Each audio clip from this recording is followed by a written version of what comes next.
UKLO 1 year masters. No IELTS required up to 5 years visa. High visa success rate. Contact Shaurya Consultancy 89851 89851.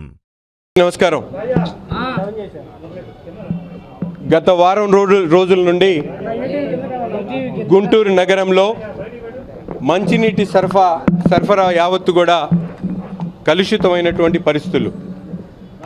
గత వారంలో ఓబుల్ అనే ఒక వ్యక్తి, స్థానికంగా తిరుమలచారి కాలనీలో ఉన్నటువంటి ఓబుల్ అనే వ్యక్తి డయేరియా కారణంగా మృతి చెందారని చెప్పి అప్పుడే కార్పొరేషన్ కమిషనర్ గారికి, స్థానికంగా ఉన్నటువంటి ఏఈ గారికి విషయాన్ని తెలియపరచడం జరిగింది.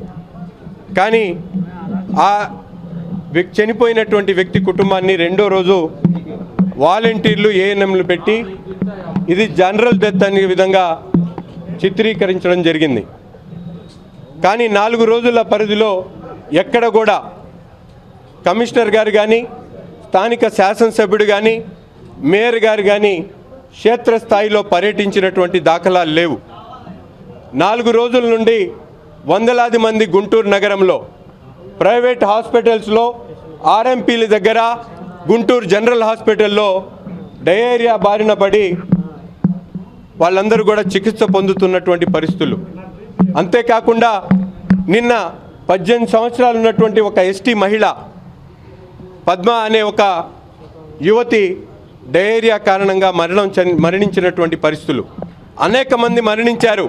వారందరూ కూడా ప్రైవేట్ హాస్పిటల్స్లో వాళ్ళ కారణం తెలియకుండా వాళ్ళందరూ కూడా మరణించినటువంటి పరిస్థితులు. ఇప్పటికైనా అధికారులు కానీ, అధికార పక్ష నాయకులు కానీ, ఎమ్మెల్యేలు కానీ, మంత్రులు కానీ ప్రజలు క్లియర్గా చెప్పాల్సినటువంటి అవసరం ఉందని చెప్పి ప్రతిపక్ష పార్టీగా మేము డిమాండ్ చేస్తూ ఉన్నాం. గుంటూరు నగరంలో ఉన్నటువంటి పరిస్థితులు, ముఖ్యంగా మంచినీటి సరఫరా మీద ఎటువంటి ప్రణాళిక లేనటువంటి, ఆలోచన లేకుండా కమిషనర్ గారు అలాగే మున్సిపల్ సిబ్బంది పనిచేస్తున్నటువంటి పరిస్థితులు. దాదాపు గుంటూరు నగరంలో 600 మంది డయేరియా వల్ల జనరల్ హాస్పిటల్లో చికిత్స పొందినటువంటి పరిస్థితులు. ఒక స్పెషల్ వార్డు పెట్టారు, కానీ బయటికి జనాలకు చెప్పలేకపోతా ఉన్నారు. ఇది డయేరియా వల్ల మీరందరూ కూడా ఇబ్బందులు పడేటువంటి పరిస్థితులు ఉన్నాయి, జాగ్రత్తలు తీసుకోమని చెప్పి ఎవరు కూడా మాట్లాడడం లేదు. ఎవరైనా గొంతెత్తి మాట్లాడితే ప్రతిపక్ష నాయకులు ఇవి శవ రాజకీయాలు, శవాల మీద వీరు రాజకీయాలు చేస్తారని చెప్పి ప్రతిపక్ష పార్టీలను దుమ్మెత్తి పోసేటువంటి కార్యక్రమం చేస్తూ ఉన్నారు. ఇప్పటికి మీకు బాధ్యత లేదా అని చెప్పి ఈ సందర్భంగా మంత్రి గారిని, అలాగే కమిషనర్ గారిని, శాసనసభ్యుడిగా ఉన్నటువంటి ముస్తఫాని నేను ప్రశ్నిస్తూ ఉన్నా. ప్రజలు ప్రాణాలు పోగొట్టుకుంటే మీరు ఎందుకని చౌకబారు విమర్శలు చేస్తూ కూర్చోన్నారో ఒక్కసారి గుంటూరు నగర ప్రజలకు సమాధానం చెప్పాలని చెప్పి నేను అడుగుతా ఉన్నా. చనిపోయినప్పుడు కూడా మీకు మనసు చలించదా అని చెప్పి నేను అడుగుతా ఉన్నా. చనిపోయినటువంటి పద్మ అనే కుటుంబాన్ని ఎందుకు మీరు పరామర్శించలేదో ఒక్కసారి శాసనసభ్యుడు ప్రజలకు సమాధానం చెప్పాలి.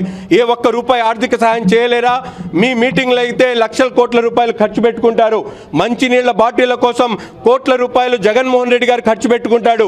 కానీ పేద ప్రజలకు మంచినీళ్లు కల్పించేటువంటి సౌకర్యాల కోసం 1 రూపాయి ఖర్చు చేయలేరా అని చెప్పి ఈ సందర్భంగా ప్రశ్నిస్తా ఉన్నా.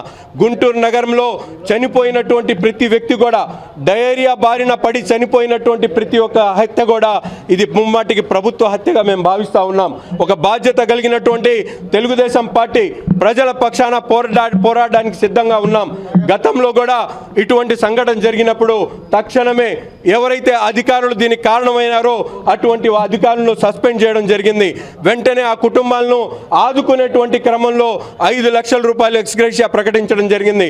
ఈరోజు నేను విన్నాను అన్నటువంటి జగన్మోహన్ రెడ్డి గారు గుంటూరులో ఉన్నటువంటి దీన పరిస్థితి మీద స్పందించలేవా జగన్ రెడ్డి అని చెప్పి ఈ సందర్భంగా ప్రశ్నిస్తా ఉన్నా. మాటికి రివ్యూలు పెట్టుకుంటా ఉన్నారు. ప్రజలకు ఎక్కడ క్షేత్రస్థాయిలో ఒకసారి పర్యటన చేయండి. శాసనసభ్యుడు ఏమైపోయాడు ముస్తఫా గారు? ప్రజలకు ఏ మొహం పెట్టుకొని ఓట్లు అడుగుతావు? ఈరోజు ప్రజలకు చెప్పాల్సినటువంటి అవసరం ఉంది. ప్రజలు గగ్గోలు పెడతా ఉన్నారు, మంచినీళ్ల కోసం ఆహాకారాలు పెడతా ఉన్నారు. ఎవరు పట్టించుకునేటువంటి నాదుడు అని చెప్పి ఈ సందర్భంగా ప్రశ్నిస్తూ ప్రజల పక్షాన పోరాడతాం. ప్రజలకు రావాల్సినటువంటి ప్రతి హక్కును కల్పించేటువంటి విధంగా ఎటువంటి వారినైనా నిలదీయడానికి సిద్ధంగా ఉన్నామని చెప్పి తెలియజేస్తూ మరొక్కసారి గుంటూరు నగర ప్రజలకు చేతులెత్తి వేడుకుంటా ఉన్నాం. ప్రతి ఒక్కరు కూడా జాగ్రత్త వహించండి. రాబోయేటువంటి 10 రోజుల పాటు మంచినీటిని వేడి చేసుకొని తాగండి. ఎవరికైనా మంచినీళ్ళు అవసరమైతే మీరు నా ఫోన్ నెంబర్కి ఫోన్ చేయండి. మంచినీటి సరఫరా చేయించేటువంటి కార్యక్రమం చేస్తానని చెప్పి కూడా ఈ సందర్భంగా తెలియజేస్తా ఉన్నా.